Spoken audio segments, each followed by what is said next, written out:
খবর পেয়েছি আবির বোধহয় দেশে নেই। আমি 2টা দিন সময় নেবো, একটু যাচাই করবো, তারপর লেনদেন। ব্যাস। বাবা আমি যা করছি বুঝে শুয়ে করছি।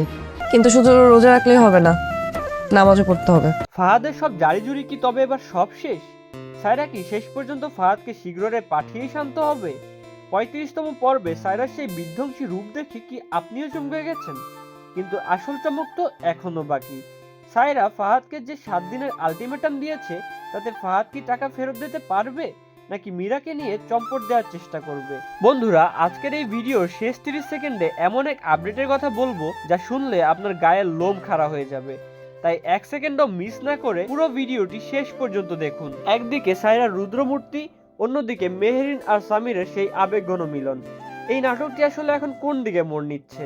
ফাহাদ কি সত্যি দুবাই পালিয়ে যাওয়ার সুযোগ পাবে, নাকি সায়রার পাতা জালে সে নিজেই আটকা পড়বে? সব উত্তর জানতে ভিডিও শেষ পর্যন্ত সাথেই থাকুন। 35 নম্বর পর্বে আমরা দেখলাম সায়রা চুপ করে বসে থাকলো না। ফাহাদের দুবাই যাওয়ার প্ল্যান এবং অফিসের ফান তসরুপের খবর সে ধরে ফেলেছে। সায়রার সেই ডায়লগ, আমি কোম্পানির ফিউচার সিইও, পুরো গেমটাই বদলে দিয়েছে। সে ফাহাদকে ফায়ারই করেনি, বরং 7 দিনের মধ্যে সব টাকা ফেরত দেওয়ার আলটিমেটামও দিয়েছে। অন্যদিকে সামির আর মেহেরিনের মান অভিমান পর্ব শেষ হয়ে তাদের এক হওয়াটা ছিল দর্শকদের জন্য স্বস্তির।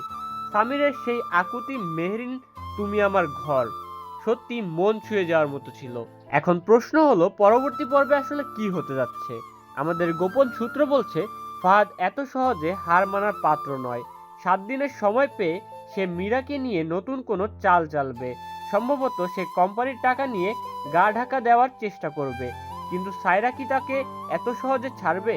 পরবর্তী পর্বে আমরা দেখতে পারি সায়রার বাবা অর্থাৎ বড় সাহেবের সাথে ফাহাদের একটা বড় সংঘাত। অন্যদিকে সামির আর মেহেরিনের জীবনে কি সুখ স্থায়ী হবে? সায়রা কি পারবে তার জেদ বজায় রেখে ফাহাদকে পুলিশের হাতে তুলে দিতে?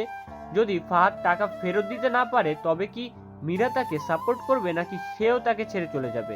বন্ধুরা, ভিডিও শুরুতেই বলেছিলাম এক ভয়ঙ্কর আপডেটের কথা।